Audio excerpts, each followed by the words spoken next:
प्रिय बहन, मेरे प्रिय भाई, बीते सप्ताह हम विचार कर रहे थे कि प्रार्थना करने वाले के जीवन में क्या गुण होते हैं। नम्रता व ईमानदारी के साथ साथ हर प्रकार के व्यक्ति के लिए हम प्रार्थना करने के लिए तैयार रहें, तभी हम अपने देश के हर प्रकार के व्यक्ति और समाज के लिए आशीष का कारण बन सकते हैं। अब अगले पहलू को देखें। प्रार्थना करते समय हम इस बात का सबूत दे रहे हैं कि दुनिया के सामने हमारी ये गवाही है कि परमेश्वर के साथ हमारा व्यक्तिगत रिश्ता है। परमेश्वर हमारा पिता है। मुझे विश्वास है आपके जीवन में भी ये गवाही होगी। वह पवित्र परमेश्वर सबसे महान है, लेकिन व्यक्तिगत रिश्ता करने वाला प्रेमी पिता है। इसलिए हमारी प्रार्थना यदि आत्मा और सच्चाई से कर रहे हैं तो हमारे शब्द, हमारे भाव उसे बता देंगे। प्रभु यीशु ने जब चेलों के पूछने पर प्रार्थना का नमूना दिया तो पहले शब्द परमेश्वर को संबोधन करने के थे।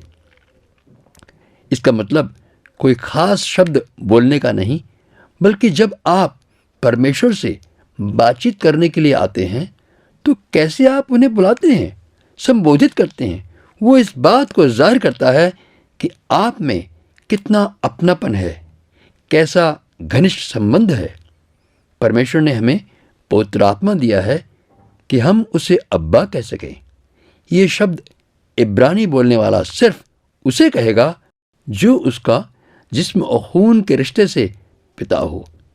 जब हम परमेश्वर से प्रार्थना करने के लिए अपने रिश्ते का अधिकार इस्तेमाल करते हुए बोलते हैं तो परमेश्वर की तारीफ होती है, स्तुति होती है। आपके जीवन से, आपके बातचीत से, आपके व्यवहार से, आपके भाव से परमेश्वर के पवित्र नाम की महिमा होती है और साथ ही साथ हमारे जीवन का समर्पण भी प्रकट होता है।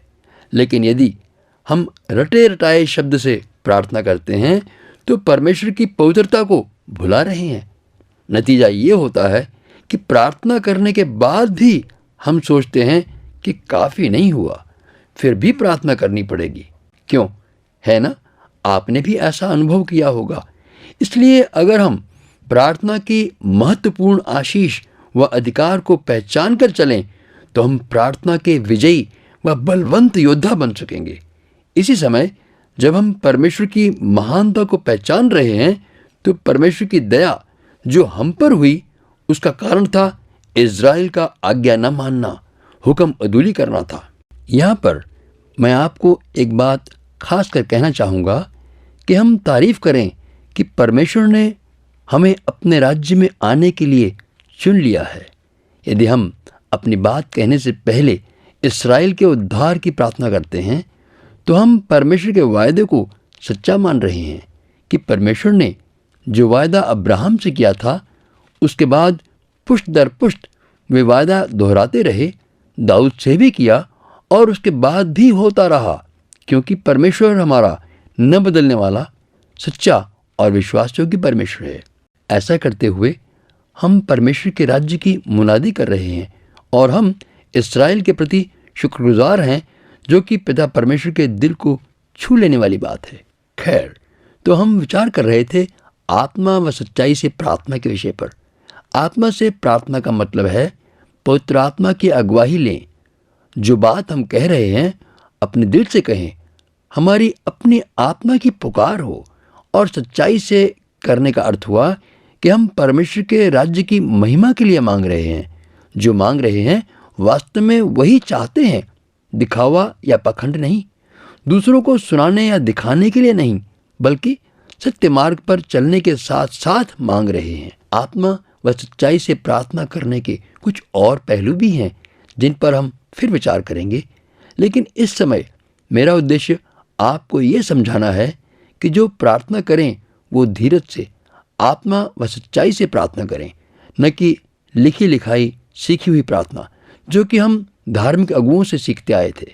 और ये बात हमारे जीवन में तभी चल सकेगी जब हम अपने रिश्ते को, जिसके बारे में आपसे मैं पहले कह रहा था कि परमेश्वर और हमारे बीच में जो पिता पुत्र का रिश्ता है और जो सबके सामने प्रकट होने की बात है, जो हमारी गवाही है, वो हमारी प्रार्थना में हमेशा ध्यान में रहे कि हम पुत्र होकर के अपने पिता से बातचीत कर रहे हैं।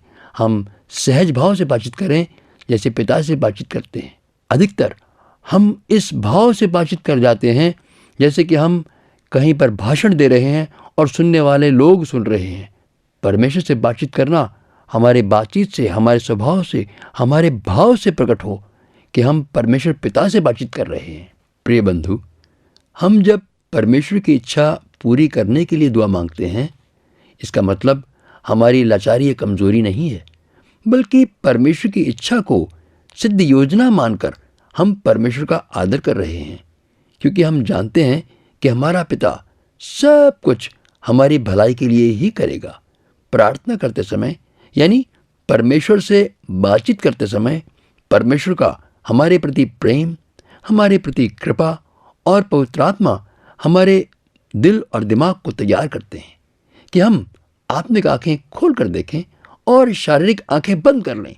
यानी जो आपको दिख रहा है उस पर ध्यान न लगाएं, जो हालात हैं उनको भूल जाएं, तो हम भली प्रकार से पौलुस के अनुसार हर हाल में धन्यवाद करने वाले और आनंदित रहने वाले बन सकते हैं, और याकूब के अनुसार हर प्रकार की परीक्षा आने पर पूरे आनंद की बात समझेंगे। तभी हम सही मायने में प्रार्थना के योद्धा बन सकते हैं। परमेश्वर की आशीष आप पर बनी रहे। आइए प्रार्थना करें। दयालु पिता, मेरे अब्बा, मेरे परमेश्वर, आपका धन्यवाद है कि आपने मुझे ये धन्य जीवन दिया, और इसके लिए मैं आपकी हजूरी में विनती करता हूँ, पहले इज़राइल के लिए, कि वहाँ पर आपकी बादशाह तक हम बढ़े, वे लोग आपकी बादशाह में दाखिल हो सकें, आपके प्रेम को पहचान लें, आपके प्रेम को स्वीकार कर लें, आपकी महिमा उनके जीवन में हो। वहाँ पर भी कलीसिया आपकी महिमा के लिए, आपकी आमद के लिए तैयार हो। धन्यवाद प्रभु, आज से होने दे कि आपका फजल मुझ पर हो, आपका अनुग्रह मुझ पर हो, कि मैं आत्मा और सच्चाई से आपकी हजूरी में प्रार्थना कर सकूं, अपने लोगों के लिए, अपने देश के लिए, अपने समाज के लिए, आपकी महिमा के लिए मांगता हूं, यीशु के पवित्र मीठे नाम में, आमीन।